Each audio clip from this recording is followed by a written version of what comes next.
மகள் சேமிப்பு திட்டத்துல புதிய விதிகள் கொண்டு வரப்பட்டிருக்கு. அது என்னன்னு இந்த வீடியோல பார்க்கலாம். இந்திய அரசால பெண் குழந்தைகளின் எதிர்கால நலனுக்காக நாடு முழுவதிலும் உள்ள லட்சக்கணக்கான பெண் குழந்தைகளுக்காக கொண்டு வரப்பட்ட திட்டம் தான் செல்வ மகள் சேமிப்பு திட்டம். இந்த திட்டம் ஜனவரி 2015 தொடங்கப்பட்டது.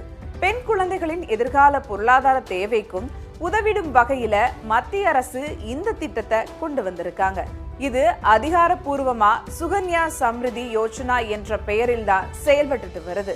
பெண் குழந்தைகளின் கல்வி மற்றும் திருமண செலவுகளுக்காக நீண்ட கால சேமிப்பை உறுதி செய்யும் நோக்கத்திற்காக தான் இந்த திட்டம் அறிமுகப்படுத்தி இருக்காங்க. இதில் சில புதிய விதிமுறைகளை மத்திய அரசு கொண்டு வந்திருக்காங்க.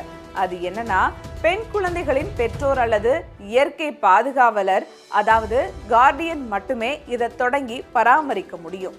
முன்னதாக சில குடும்பங்கள்ல தாத்தா அல்லது பாட்டி ஆர்வத்தின் பேர்ல இந்த கணக்குகளை தொடங்கி இருப்பார்கள். ஆனால் தற்போது இருக்கக்கூடிய விதிமுறைகளின்படி அவர்கள் சட்டப்பூர்வமாக கார்டியனாக இருக்க முடியாது. இதனால் அந்த கணக்கு பெற்றோரின் பெயருக்கு மாற்ற வேண்டும் என்று வலியுறுத்தப்பட்டிருக்கு.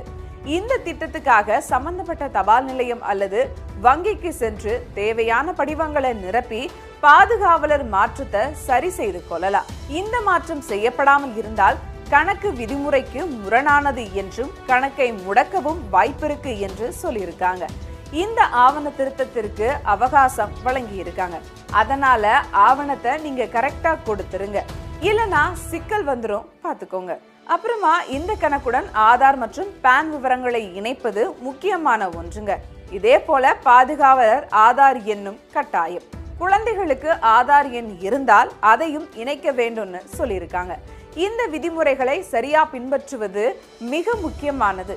ஏன்னா ஆவணங்கள் சரியா இருந்தாதான் சேமிப்பும் வட்டியும் தடையின்றி கிடைக்கும் என்பதை நம்ம நினைவுல வச்சுக்கணும்.